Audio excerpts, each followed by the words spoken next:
Good evening, Bahamas. Coming up in Our News Weekend, 75 new coronavirus cases, the latest from the Ministry of Health. Heavy rain means extensive flooding in some parts of New Providence. Plus, our Sunday feature takes a look at a Bahamian making waves abroad.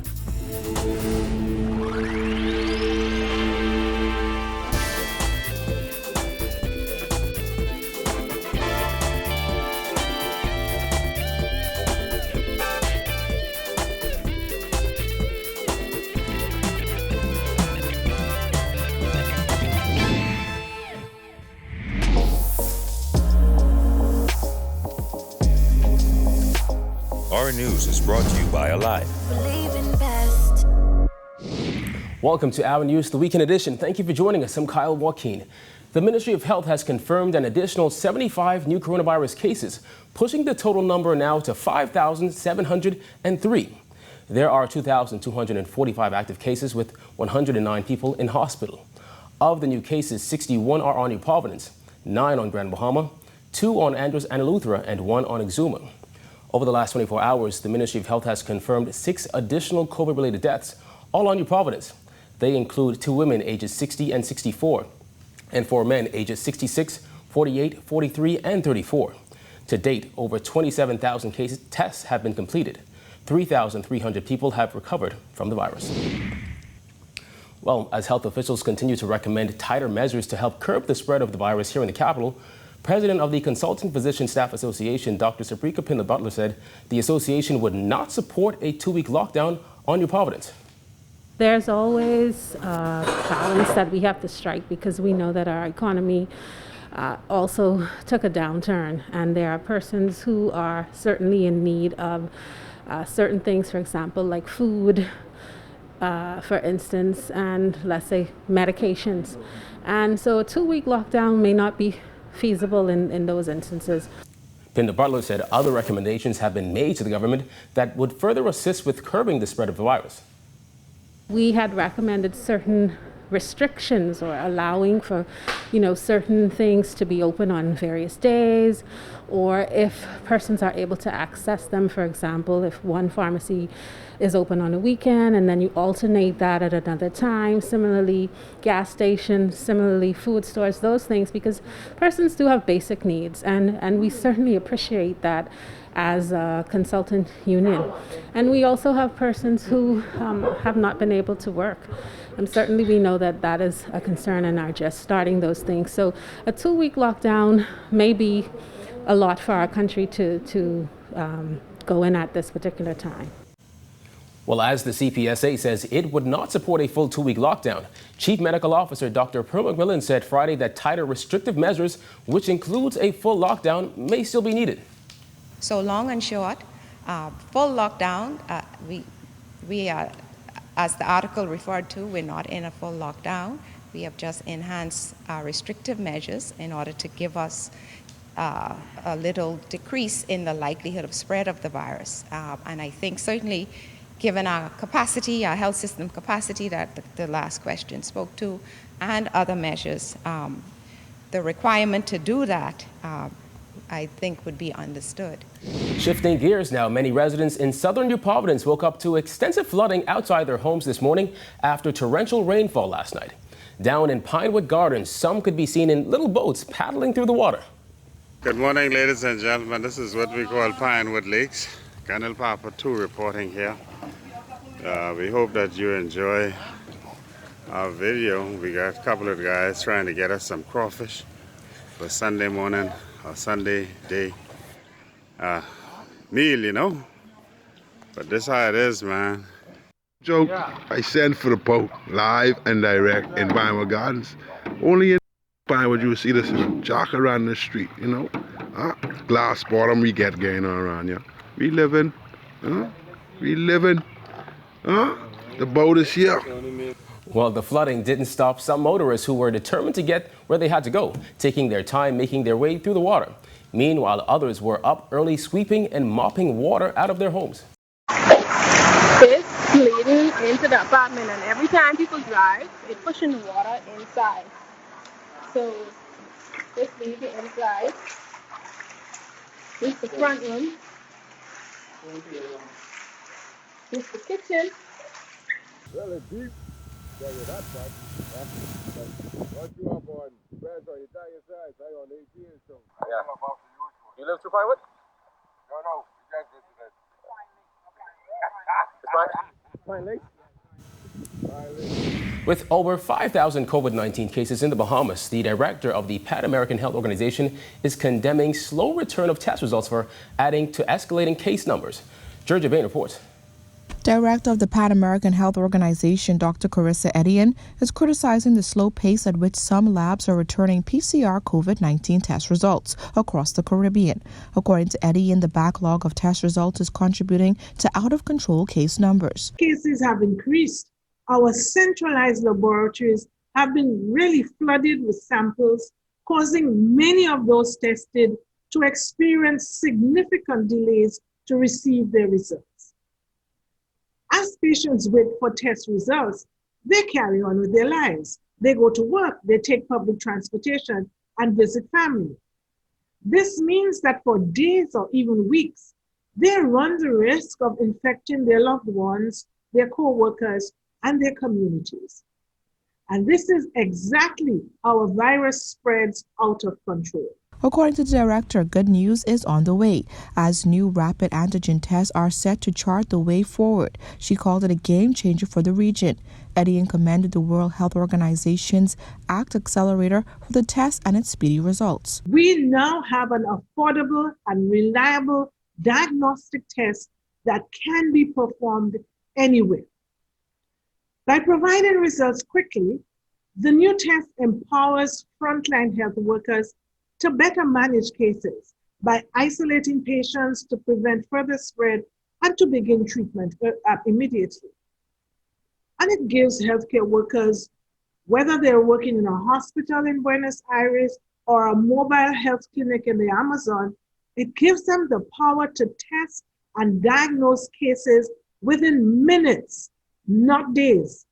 With many out of work, Etienne applauded the affordability of the new test, which is a third of the cost. She said that it's her hope that more affordable tests will increase testing numbers. These new diagnostics will allow us to test more people faster and more accurately than ever before, particularly in remote communities without easy access to a laboratory, which have been disproportionately impacted by the pandemic.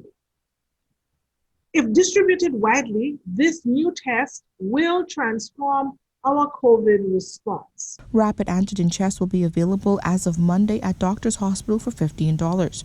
Reporting for Our News Weekend Edition, I'm Georgia Bain.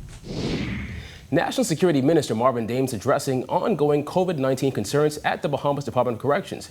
Dames says while it is true no correctional facility in the world is perfect, he believes BDOC is one of the best places to avoid contracting COVID-19. Here's Jasmine Brown.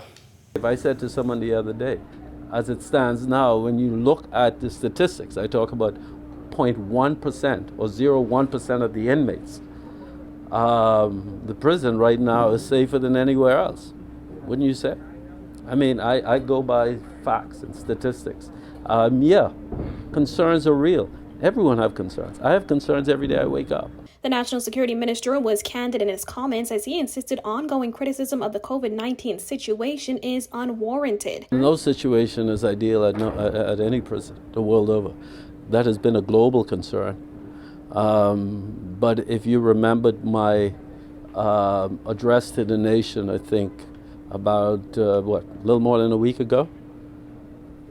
Despite that, despite the overcrowding, every prison can boast of having overcrowding. And prisons have been inundated around the world. During a press conference nearly 2 weeks ago, Dames revealed that Commissioner of the Bahamas Department of Correctional Services Charles Murphy has tested positive for COVID-19. Dames says he has spoken with Murphy since his diagnosis. As a matter of fact, he was contact traced, not having anything to do with the prison. His contact trace was someone totally isolated from the prison. You know, fortunately, he's doing well. We have been communicating with him. He is asymptomatic. I think he's nearing the end of his isolation period.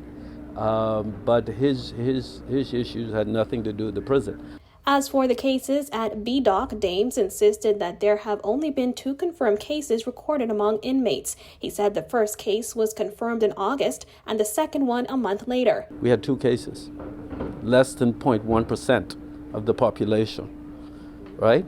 And the first case happened in August, and that particular inmate did not catch COVID at the prison. He contracted COVID outside of the prison while receiving medical care. The second case was sometime in December. That individual had been isolated. And so, one of the things that we said, that we, at the beginning of this, and I think in March, all of our agencies were asked to produce robust COVID prevention plans to mitigate the spread of COVID within our respective agencies. Reporting for Our News, I'm Jasmine Brown. Former Health Minister Dr. Dwayne Sand says he feels it's time for government to lift the ban on importation of face masks. Back in April, government prohibited the importation of non-medical masks in an effort to protect the local mask manufacturing industry. Perhaps it is time to relieve or release that ban on importation of masks. Let's adopt a slightly less punitive approach and provide a more encouraging approach to get people to comply with the requirements of the emergency orders. His comments come as COVID-19 cases in the Bahamas continue to rise. Last week, the Prime Minister implemented a number of new restrictions, inclusive of full weekend lockdowns. I am suggesting that we need a whole of country approach where Bahamians collectively come together to agree how we are going to live in the new normal called COVID-19. How are we going to go to the food store? How are we going to be educated? How are we going to go to the various businesses and buy clothes, to buy produce, to get fish? How do you get gas? What is the interaction like? Still to come, an economist says another loan for the Bahamas may not be such a bad idea. Plus, our Sunday feature takes a look at a Bahamian making waves abroad. Stay tuned.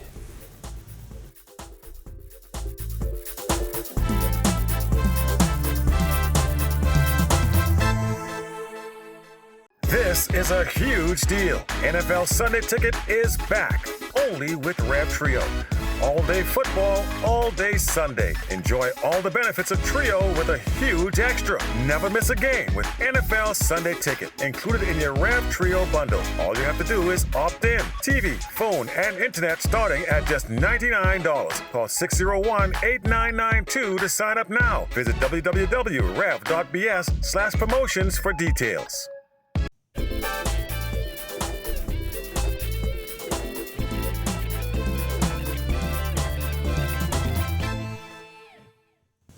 As the country continues to feel the pinch due to the economic fallout from the coronavirus pandemic, could the Bahamas be placed in a position where more money would need to be borrowed? Economist and former Bahamas Chamber of Commerce CEO Edison Sumner says that may not be such a bad idea. To answer your first question candidly, yes, I think there is a necessity to borrow. Even though we have been borrowing and we are highly indebted now, the fact is that we need to have access to funds and there's no other way to get it. So you have to attract the money in. And one of the ways to do it now is to borrow it. Now, the thing about borrowing the money is that, like anything else, you get what you negotiate. So you get the terms that you negotiate, and you negotiate what you hope will be the best terms for you, for your sovereign funds and for the country. Sumner's comments came while appearing as a guest on the Our TV show On the Record with host Jerome Sawyer. While he says there are pros and cons, there are some situations where borrowing is the best option for a country.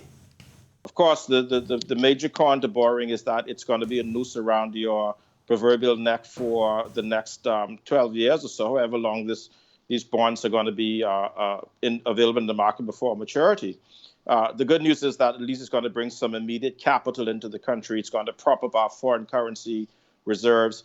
But like anything else, when you deal with an economy the size of ours, that money is not going to last very long. Mm-hmm. But it is necessary to have it to deal with some of the immediate needs that the government has. The National Insurance Board is still going after employers who deduct NIB contributions from employees, but not handing them over to NIB.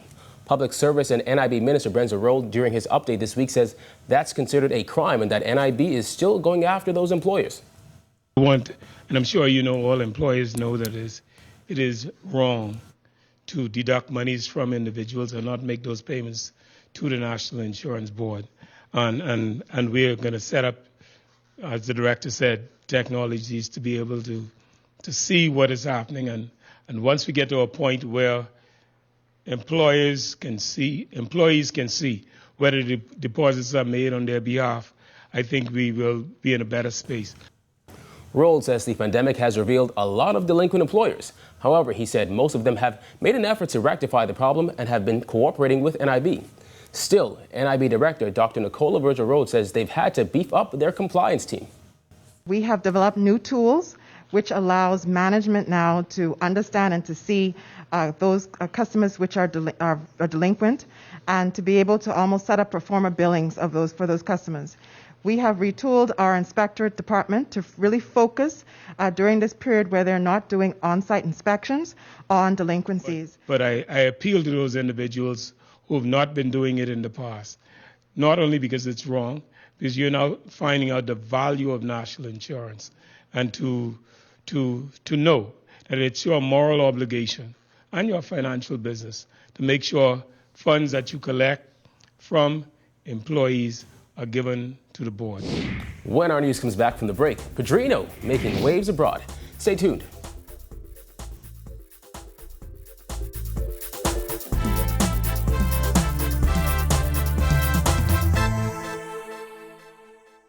This is a huge deal. NFL Sunday Ticket is back, only with Rev Trio. All day football, all day Sunday. Enjoy all the benefits of Trio with a huge extra. Never miss a game with NFL Sunday Ticket, included in your Rev Trio bundle. All you have to do is opt in. TV, phone, and internet starting at just $99. Call 601-8992 to sign up now. Visit www.rev.bs/promotions for details.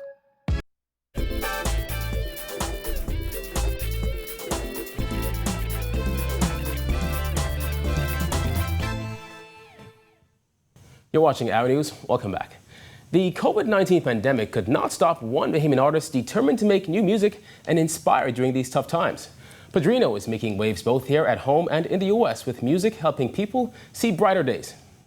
A son of Bahamian soil, Padrino is taking his music to the next level, creating sounds like none other and getting people to see the good in life, like he did in his single Brighter Days with Monty G. While the single was released during the dark times of COVID-19, inspiration was drawn from the events that occurred during and after Hurricane Dorian. So blessed I woke up this morning and opened my eyes again. And the song just happened to work, man. Monty loved the song, and we decided to wait a little while, let people get over the loss, and which people are never going to really get over that, you know what I'm saying? But just to give them some time, you know what I mean, to really get by the times of the storm and the tragedy. And as cities and countries all over the world were shut down due to the pandemic, Padrino used his time to put pen to paper and create magic. I just dove straight in, man, and put out a project. I had 2 previous releases right before the album dropped, which was All For You by a reggae DJ, big reggae DJ Chrome in Jamaica. That's featuring Conscience and Big Signal and Cecile. Really, really proud of that project. And then Brighter Days with Monty G. And I wouldn't change nothing about you, no, nothing at all. The artist has found a way to cross genres from rap to reggae and even Latin American music, all while providing top quality music. I'm thankful, but I'm still a person that's motivated by the fact alone that, Bahamians only see success by what you have in material things, you know what I'm saying? They don't really see it as a manifestation. And I'd like to tell people that, hey, man, if you manifest it and you put in the hard work, you'll get there, man. The father and consummate professional is set to release a reggae album in January. But he says he'd like to see more Bahamian artists invest in themselves, whether that be traveling and getting exposure or just investing more into the quality of their work. As for right now, he's focused on taking things to the next level and enjoying the simple things in life, like his children. This keeps me glowing, bro. You know what I'm saying? It keeps me going. And I want to see my people be proud of me for what I've done, because anybody that knows me, man, knows, the past that I've had, and, they know that the turnaround that I'm making is for the better. And I just want my Bahamian people to be proud, man, that I was a native son that went out into the world and really did this, you know what I mean? Sun gon' shine again. Still to come, who gave us our quote of the week? Find out after the break.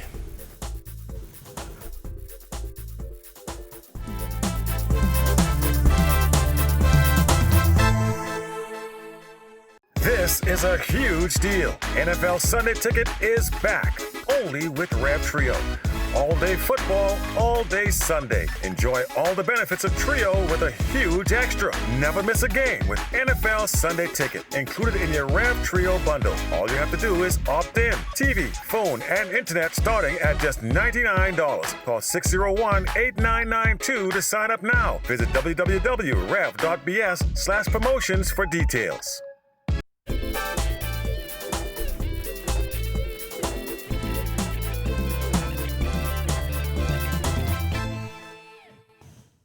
We've come to that part of our news where we take a look back at some of the more memorable quotes of the week. In at number 3 is this small business owner who, despite trying to stay afloat, is staying motivated. My son, oh my God, I'm so grateful for my son. He's helped me on my... But when I see him, I have to push, and he always encourages me. Number 2 comes from Education Minister Jeffrey Lloyd, who says despite challenges with the learning management system, he's grateful to see the progress being made and the determination to learn by some students. Despite the naysayers and the purveyors of doom about the educational system in the Bahamas and the interest of our Bahamian students and their parents about appetite for educational advancement, yesterday and the day before and continuing has proven that to be false. But our quote of the week comes from health officials who warned this week that the Bahamas could be nearing the point where healthcare professionals may have to decide who lives and who dies in the fight against COVID-19 as the healthcare system is over capacity.